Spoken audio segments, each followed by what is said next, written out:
Então, depois de termos apresentado um pouquinho essas primeiras heresias que começam no século II e vão entrando no século III, estamos sempre dentro desse período que nós podemos apresentar como pré-niceno. Apresentamos o ebionismo, apresentamos o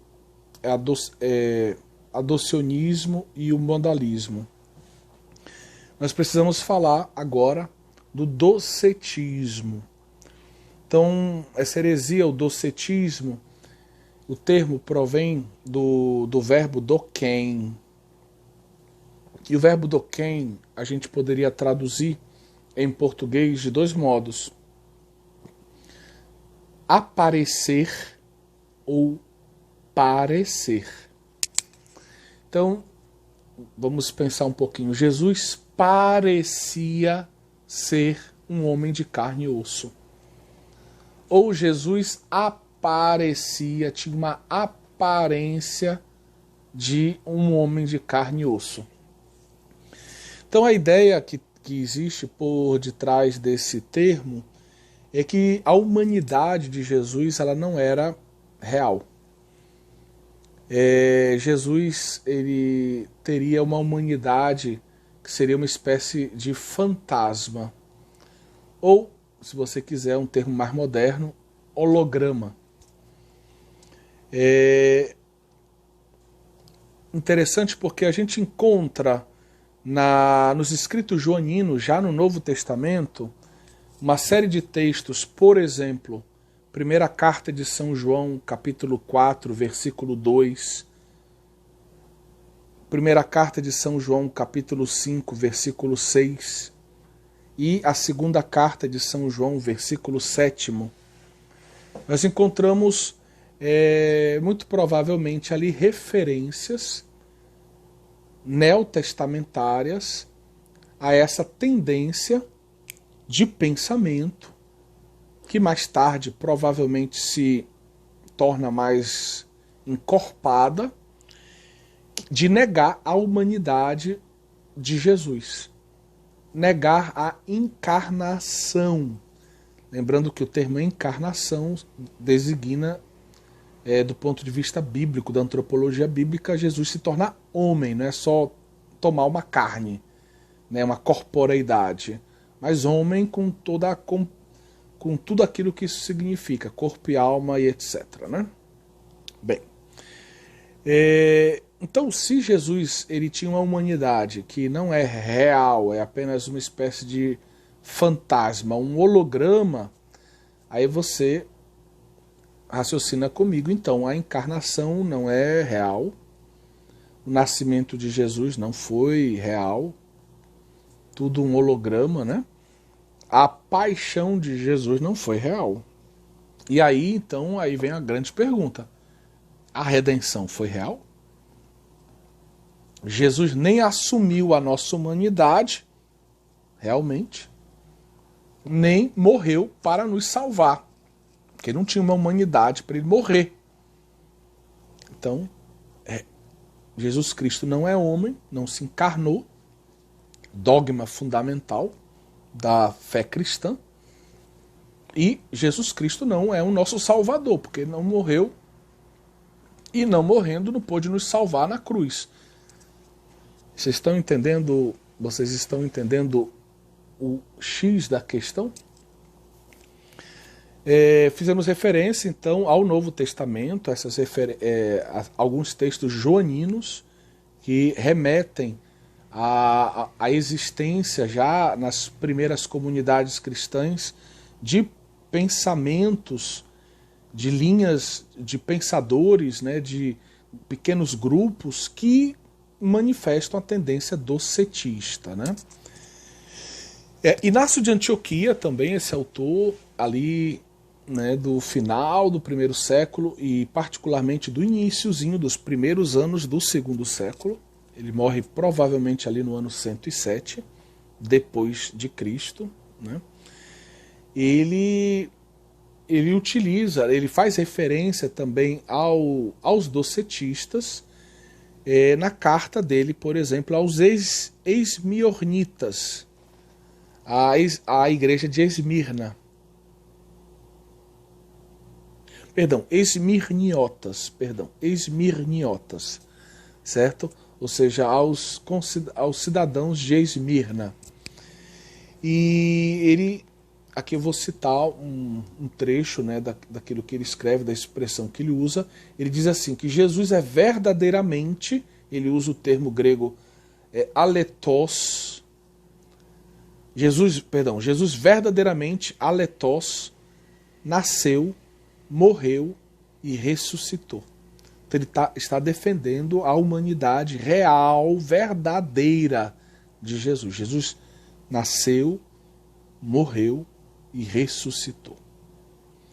Esses adeptos do docetismo são influenciados pelo gnosticismo, pois eles, no fundo, veem a corporeidade humana como algo intrinsecamente negativo. Se nós pensarmos nos grandes grupos gnósticos, a gente poderia citar dois, por exemplo, os valentinianos e os marcionitas, de Marcião. Os valentinianos, eles eram, podemos dizer, 100% docetistas, pois eles negavam absolutamente a realidade corpórea de Cristo. Enquanto os discípulos de Marcião, eles têm uma solução um pouco maravilhosa, por assim dizer, né? E eles dizem, sim, os corpos deste mundo material são negativos, mas Jesus veio com um corpo celeste, veio do céu. O corpo de Jesus é um corpo especial, mas não é exatamente igual ao nosso. E esse corpo, então, ele não é intrinsecamente mau. Para a gente entender um pouco mais essa linha de pensamento, um discípulo de Marcião, que a gente poderia traduzir em língua portuguesa como a pele, tudo junto, diz que o corpo de Jesus era como o corpo aparente dos anjos. A Sagrada Escritura nos fala em diversos momentos que anjos apareceram, tanto no Antigo como no Novo Testamento, e apareceram com, vamos dizer, uma, ao menos, aparente corporeidade. E aí esse discípulo de Marcião Apelle diz, olha aí, o corpo de Jesus era como o corpo dos anjos que apareciam no Antigo e no Novo Testamento. Tá bom? O professor Hauck, e aqui cito de novo esse professor que me ajudou a formar uma mente teológica nos anos em que eu passei em Lugano, e é um grande amigo até hoje, que nos empresta, por assim dizer, a sua apostila escrita em italiano e que a gente traduziu para o português. Ele faz uma observação bem interessante que se encontra na sua tese doutoral. Ele diz o seguinte, que até entre os escritores eclesiásticos do período patrístico, havia alguns que tinham uma certa tendência docetista, e aqui eu não quero entrar no mérito da coisa, é apenas algo que você pode aprofundar ulteriormente, mas ele afirma que Clemente de Alexandria, em uma certa passagem, um certo texto, teria defendido que Jesus havia comido e bebido com os seus discípulos apenas para combater os docetistas. Não é que ele estivesse 100% seguro que Jesus tinha um corpo, que comia e bebia e fazia tudo o que era necessário, como como quem assume uma humanidade completa, plena, mas Jesus teria, vamos dizer, comido e bebido ou ao menos aparentemente comida e bebida com seus discípulos, para combater já essa tendência docetista que haveria de ferir, por assim dizer, a vida da igreja mais tarde, né? Enquanto apresentávamos a heresia do docetismo, nós citamos a influência gnóstica. Então nós vamos agora apresentar aquela que seria, vamos dizer, o quinto grupo, ou a quinta tendência herética, né? A quinta heresia, que é a gnose. É um tema muito complexo, muito amplo, existem muitos estudos sobre isso, existem visões bem, vamos dizer, diferenciadas sobre o que seria a gnose judaica, a gnose cristã e tudo. E eu não pretendo aqui, evidentemente, vamos dizer, dado o objetivo do nosso curso, entrar muito em detalhes. Nós vamos apresentar a coisa de um modo relativamente simples, apenas em vista do nosso objetivo, que é apresentar o desenvolvimento do dogma cristológico. Ponto. Tá certo? Existe muita gente aí que estuda esse tema a fundo e que merece ser conhecido e ouvido. E tem muita coisa bonita aí sendo, digamos assim, publicada. Muita coisa sendo publicada por aí interessante sobre esse tema. Bem, gnose. Literalmente, o termo gnose significa conhecimento, né? E é um tipo de conhecimento, evidentemente, mais baseado na especulação humana e não tanto na revelação divina, né? Essa revelação divina que é transmitida pela Igreja. A gnose, ela propõe uma certa esfera de conhecimento reservado a um grupo de eleitos. Ou seja, um conhecimento que não é para todo mundo, que não é para o povão. É um conhecimento para uma certa elite iluminada, espiritualizada, uma elite mais perfeita, né? Vocacionada, entre aspas, a viver o top, né? A viver a perfeição da vida cristã, que inclui um conhecimento ulterior àquele que é o comum, que é transmitido pela Igreja a todos. Então, é claro que se a gente que conhece um pouco os evangelhos e o modo de Jesus de ser e o conteúdo da pregação de Jesus, sabe que esse tipo de ideia não se encaixa, né? Claramente não se encaixa com o ensinamento de Jesus, é evidente. Mas bem, então nós temos dentro desse arco-íris, né? Porque existem várias realidades, né? De gnoses, né? Desse universo do gnosticismo, várias realidades diferentes. Nós podemos identificar algumas escolas como que nascem a partir de certos autores que acabam dando nome a essas escolas, né? Então nós temos Valentino, os valentinianos, Marcião, os marcionitas, Basílides, né, e os seus discípulos. Esse universo, né, de gnoses, né, esse universo de escolas, vamos dizer, que apregoam esse tipo de conhecimento para um grupo de elite, um grupo de pessoas mais perfeitas na fé, na caridade, no conhecimento, na gnose, a gente costuma apresentar todo esse fenômeno como o gnosticismo, né? Quando a gente apresenta, quando a gente estuda os padres da igreja, né? O período da igreja antiga. No fundo, a gente nota uma espécie de salada de fruta, né? Porque quando a gente vê como esses autores, essas escolas apresentam as suas doutrinas, a gente vê uma grande mistura de elementos, né? Elementos que parecem vir do judaísmo, ora, outros elementos claramente provêm do paganismo, da filosofia, de certas experiências religiosas pagãs, e outros do cristianismo, mas, de certa forma, elaborados de modo não ortodoxo.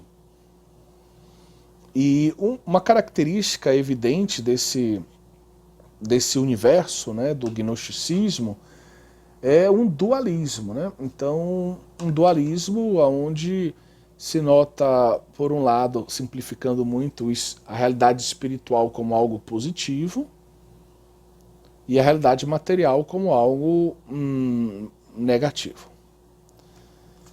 A ideia de fundo é que, de alguma forma, o homem, né, ele decaiu, né? A ideia do pecado original, mas decaiu, ele era um espírito, vamos dizer, iluminado, que conhecia a verdade e que pecou, e por isso ele caiu do reino das luzes, da luz, no reino espiritual, ele veio parar nesse reino de trevas material.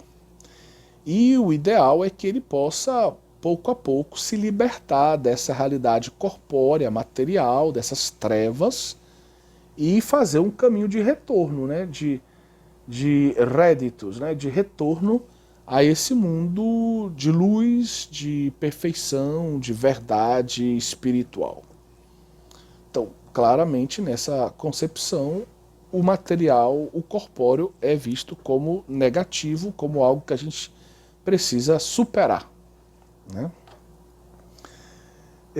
Nenhuma seita gnóstica, evidentemente, à luz do que nós estamos dizendo, acho que já é claro isso, nenhuma seita gnóstica, nenhum desses grupos gnósticos aceita a encarnação do verbo propriamente dita. Quando elas vão descrever a figura do Redentor, né, Jesus Cristo, por exemplo, Logos, que se encarnou, e cada um tenta dar os marcionitas falam de um corpo celeste, ou de um corpo, vamos dizer, como dos anjos, né, como nós já dissemos para vocês. Quando eles vão descrever a figura do Redentor, a gente nota que o Redentor, no fundo, é uma espécie de divindade diluída. Né? O Redentor é uma espécie de ser híbrido entre Deus e o homem. Não é Deus que se fez homem, né? Mas é um ser que fica ali no limbo do abismo entre Deus e o homem, né? Uma divindade diluída, eu gosto desse termo, né? Ou seja, essa divindade diluída, esse ser híbrido, ele não é propriamente o Filho de Deus que se encarnou, né? Não é. Então, bem, é insuficiente, evidentemente, essa visão proposta pelos gnósticos, né?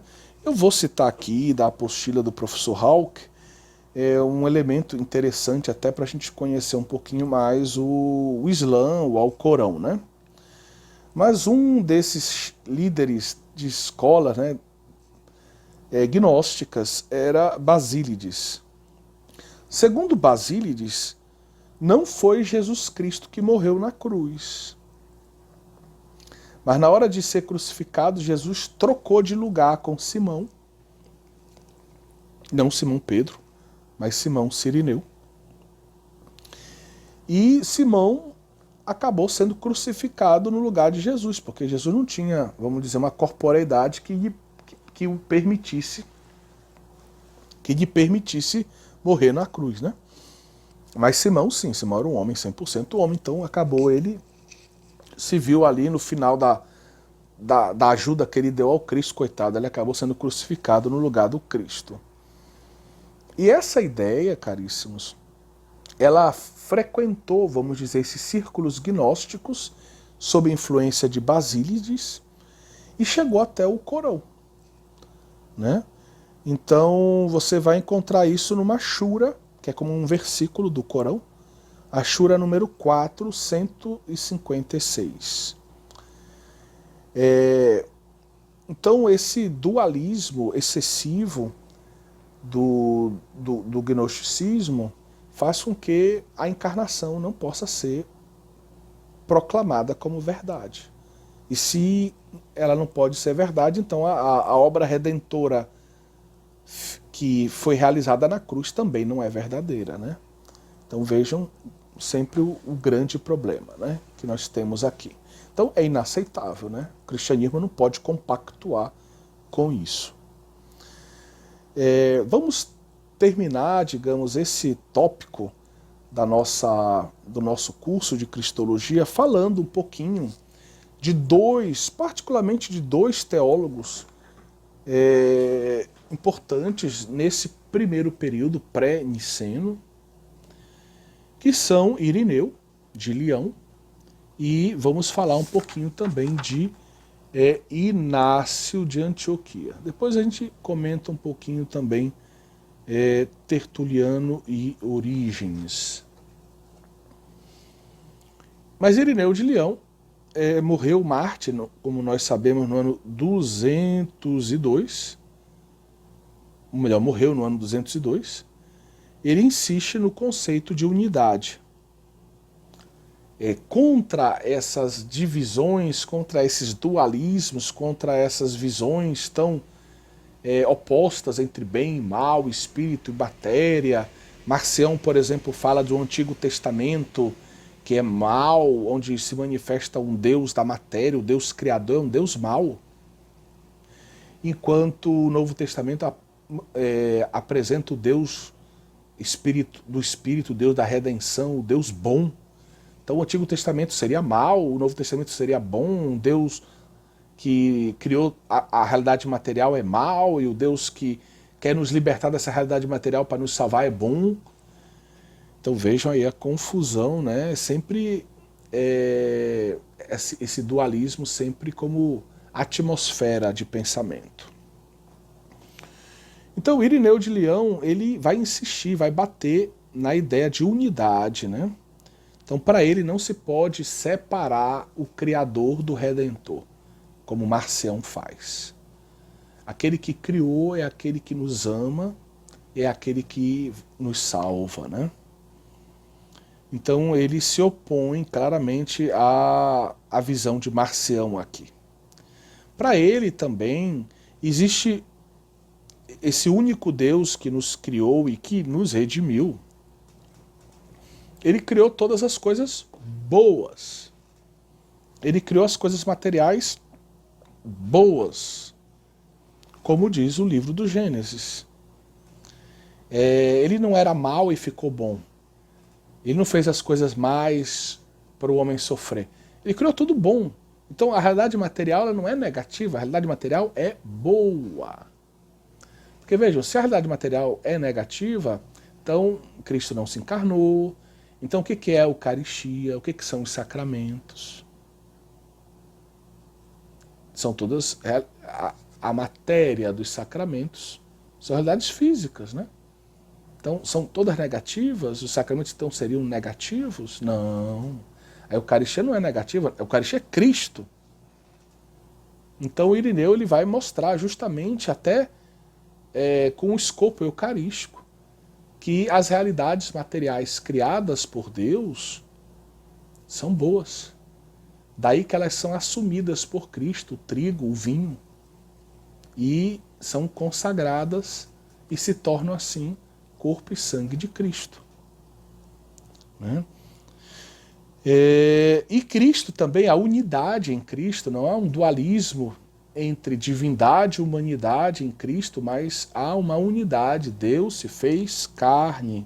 Em Cristo nós temos, né, a união hipostática. Ele não usa esse termo, evidentemente, porque é um termo calcedoniano do século V, mas ele fala, né, claramente dessa unidade de Deus e do homem em Cristo Jesus. Então, superando todo esse antagonismo, todo esse dualismo tão claramente presente, né, no gnosticismo, né? E a obra de Irineu, nós já apresentamos ela para vocês, de novo aqui, Contra as Heresias. Existe um outro tratado dele também, que já está traduzido em língua portuguesa, que você pode adquirir na mesma coleção. Vale a pena ler os padres da igreja. Eu me lembro aqui de Bento XVI, num dos livros entrevistas, né, quando o Papa, ele diz, perguntam a ele, né, o que ele fazia nas horas vagas, o que ele faz nas horas vagas, ele respondia, eu leio os padres da igreja e toco piano, né? Então, quando ele tem um tempinho, ele lia, quando ele tinha um tempinho, ele lia os padres da igreja. E nós, o que fazemos com o nosso tempo livre? Temos lido os padres da igreja, por exemplo, ou tocado piano, boas músicas, claro. Bem, pois sigamos o seu exemplo, não só nisso, mas também nisso.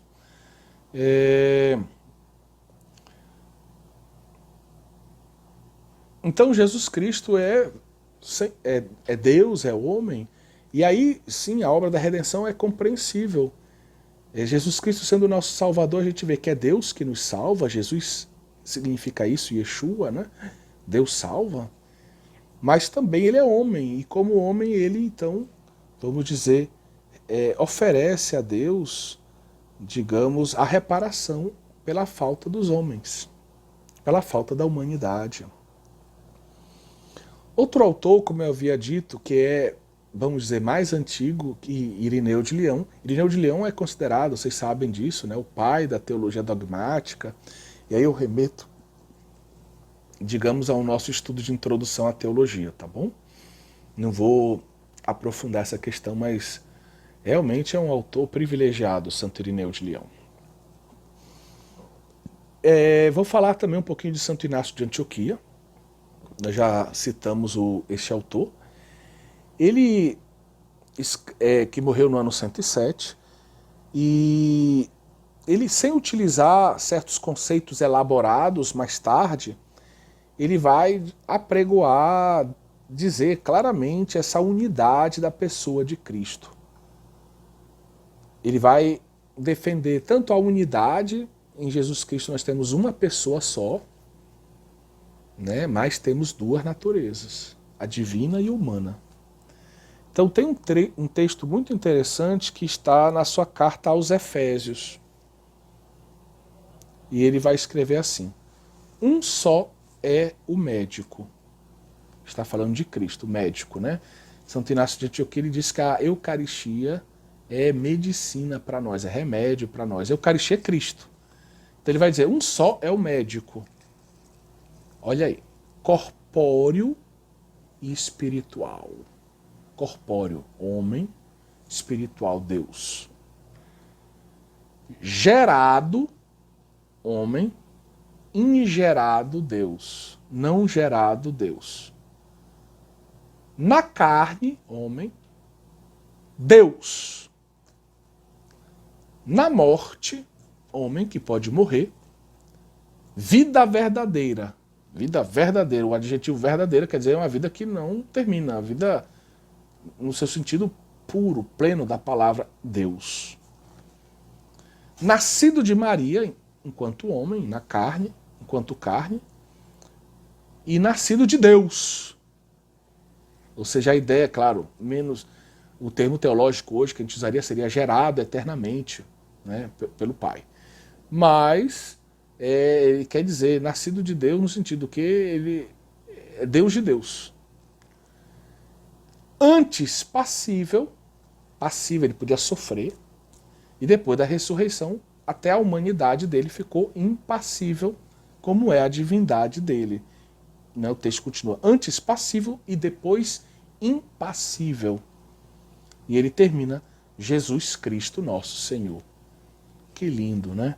Então ele vai, nesse pequeno texto, ele vai falando, homem Deus, homem corpóreo e espiritual, gerado e ingerado, na carne Deus, na morte vida verdadeira, nascido de Maria e de Deus, antes passivo e depois impassível, Jesus Cristo, nosso Senhor, Deus e homem. Homem-Deus. Que bonito.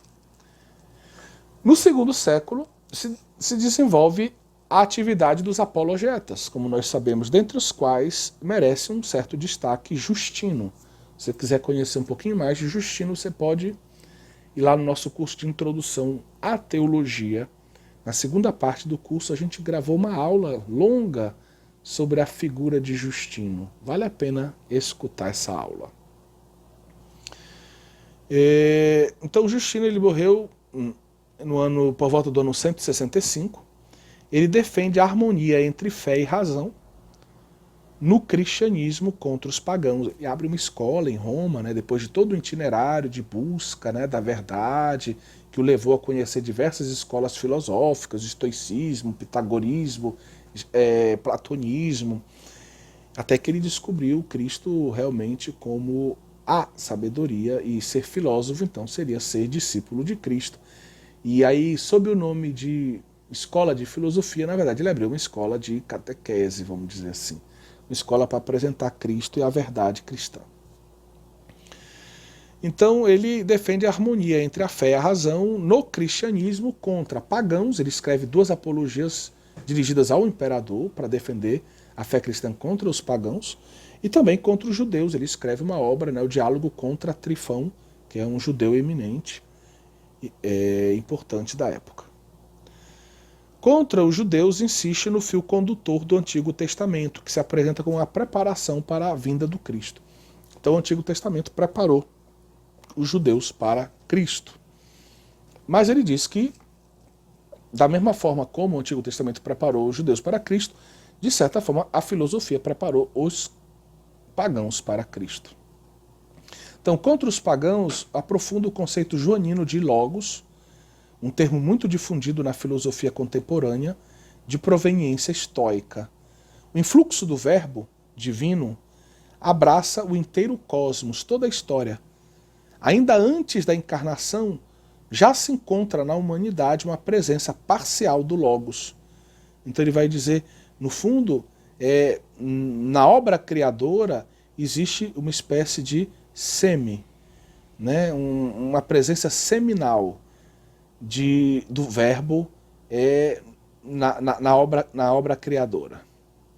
Então Jesus, o verbo divino que semeia o conhecimento da verdade, Jesus é chamado Logos Espermáticos, estaria, de certa forma, presente de uma forma ainda como se fosse uma espécie de semente na realidade que foi criada.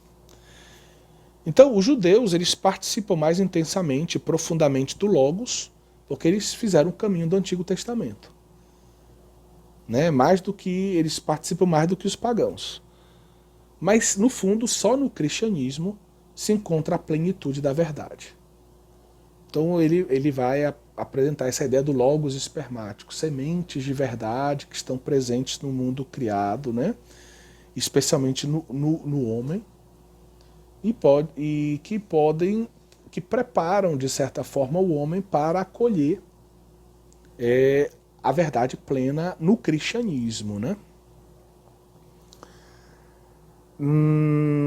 Vamos falar um pouquinho também de Tertuliano. Então Tertuliano ele morre no ano 220, é um dos primeiros teólogos sistemáticos também da tradição latina. Ele cunhou vários termos importantes, né, da teologia, e aqui a gente quer destacar 2. Ele é responsável pela introdução da distinção entre substância e pessoa. Então ele vai, digamos, isso no âmbito da teologia trinitária, né? E era um desafio dizer Deus e Pai, Filho e Espírito Santo, como é que a gente organiza isso? Hoje a gente fala um só Deus em pessoas 3, mas até o termo pessoa não existia. O termo pessoa não existia, o termo pessoa vem daí. Tertuliano é responsável por isso, né? Então, ele vai dizer que Pai, Filho e Espírito Santo são as pessoas divinas, né? E ele vai colher essa ideia do teatro grego.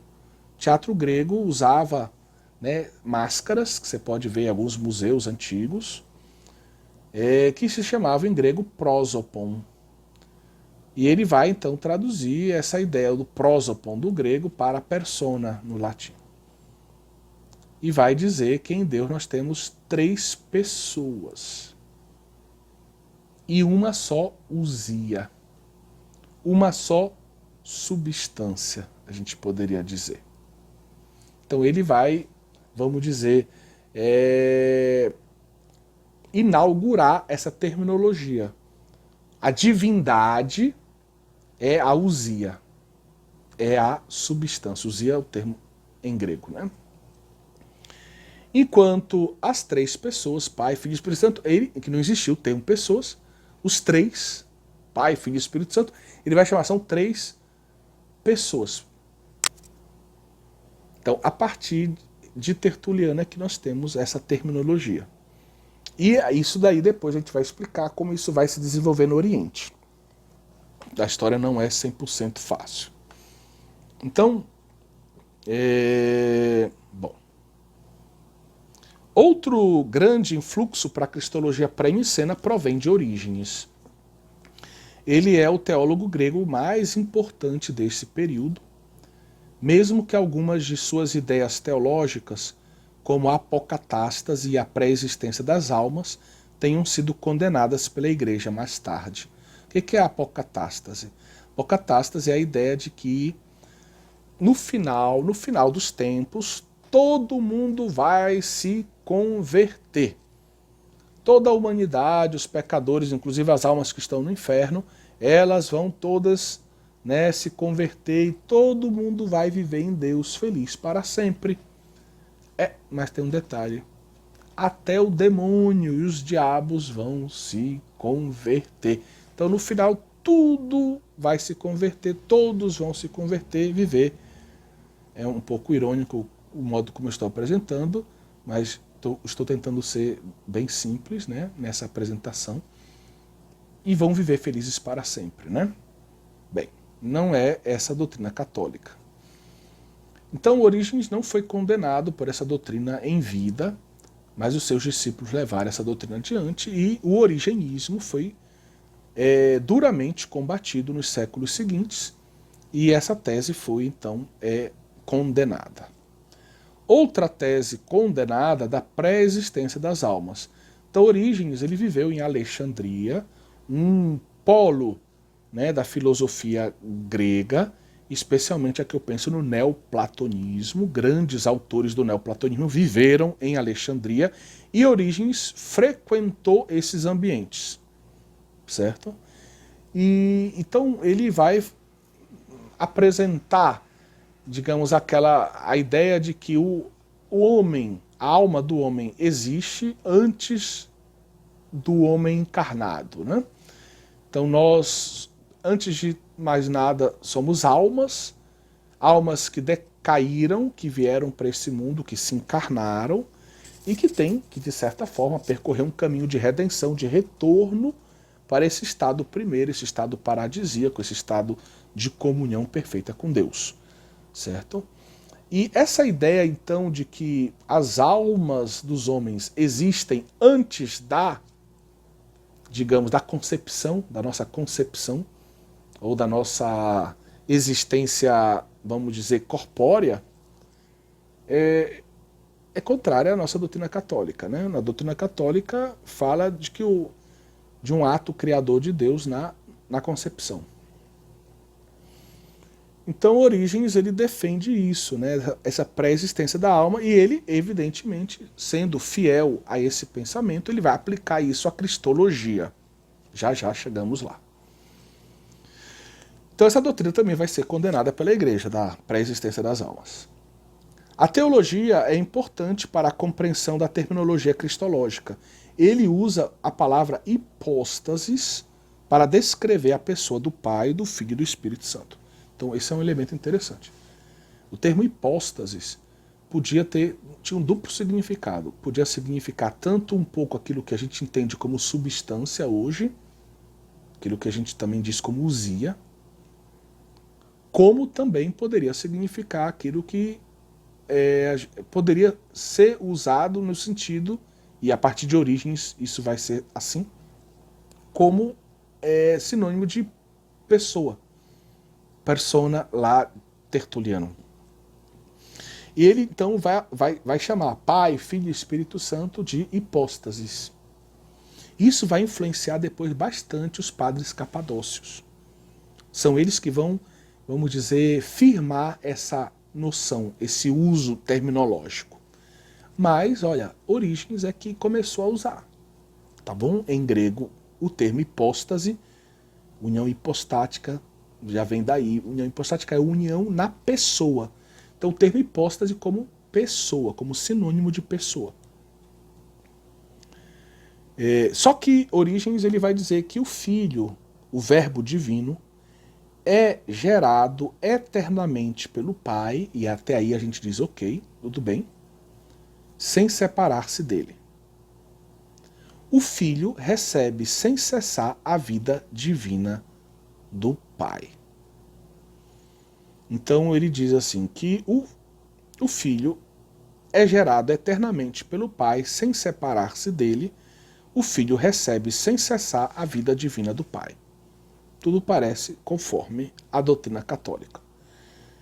Como Tertuliano, Orígenes acentua também a realidade da alma humana de Jesus, que faz a mediação entre a divindade e a carne. Atenção, olha, lembrem-se que a tendência do gnosticismo, do dualismo é Deus não pode se encarnar, não pode assumir uma corporeidade humana. Que a corporeidade é negativa, Deus é o máximo da positividade, do bem, né? O ser espiritual supremo. Não dá para os dois andarem juntos. Então Orígenes diz, olha, atenção, está resolvida a questão. Entre a divindade e a corporeidade, no meio tem o quê? A alma. Então a alma humana de Jesus era vista enquanto princípio espiritual, ela ficava ligada à divindade. Então a divindade não, vamos dizer, tocava diretamente, eu estou usando uma terminologia muito simples, analógica, não tocava diretamente a corporeidade, porque a corporeidade é negativa. E a alma, enquanto realidade criada, ela ficava em contato com a corporeidade humana. Então ela fazia, de certa forma, de ponte. A alma humana era uma ponte entre o divino e o corpo. Tá? Entre Deus e o corpo humano. É interessante a reflexão, mas claramente não é ortodoxo, né? Bem, então ele apresenta dessa forma. Ele diz, inclusive, que a alma de Jesus é pré-existente também.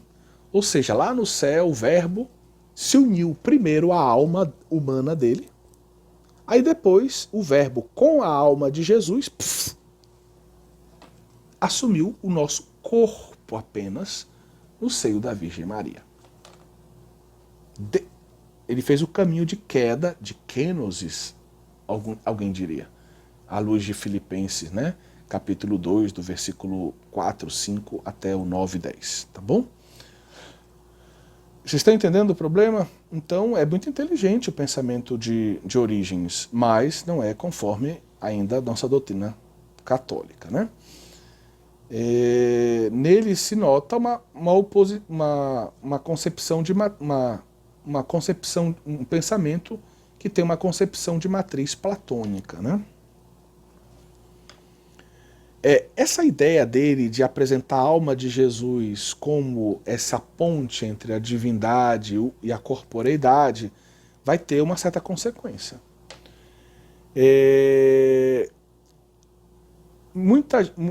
Vários autores depois dele vão ter medo, vão ficar com receio de falar sobre a alma de Jesus. Então vai virar um assunto, vamos dizer assim, delicado na teologia, e muita gente vai evitar refletir sobre a questão da alma de Jesus. Na teologia alexandrina, pós-Orígenes, se desenvolve uma cristologia do tipo Logos Sarx. Ou seja, a reflexão normalmente é o Logos, Deus, Logos divino, Sarx. Biblicamente falando, hoje a gente diria Sarx é a humanidade inteira de Jesus. Não é só a carne, a corporeidade. Só que no modo como a teologia alexandrina se desenvolveu, sarx era praticamente só a corporeidade. Então, logos, corporeidade e a alma ficou um pouco de fora da história.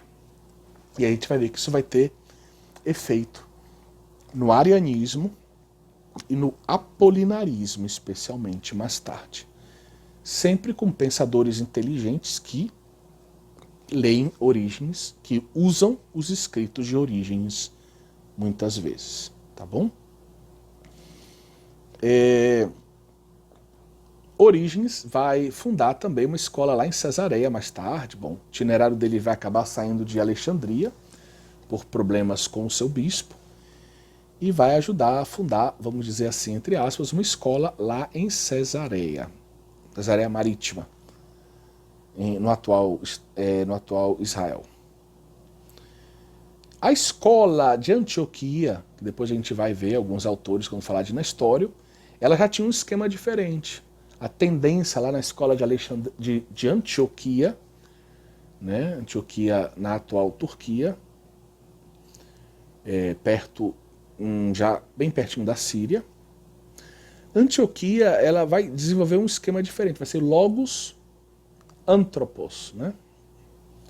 Ou seja, logos, a divindade, e o anthropos, querendo valorizar a humanidade de Jesus completa. Essa humanidade tem corpo e alma, é o anthropos. Só que o problema, o anthropos parece então que eu tenho uma pessoa completa aqui, corpo e alma, unida ao logos. Então, como é que eu junto agora esse anthropos, esse homem, e esse Deus agora? Como é que fica essa união? Esse vai ser o desafio que a gente vai encontrar lá no nestorianismo e depois no monofisismo, e só o Concílio de Calcedônia para tentar, né? Vamos dizer que, do ponto de vista doutrinal, ele responde e resolve a questão. Na prática, ainda vamos ter que esperar um tempo para que as coisas se acalmem nesse contexto. Ok. Bom, que Deus abençoe vocês. Acho que terminamos a nossa missão. Na próxima aula vamos falar de Ário, o arianismo.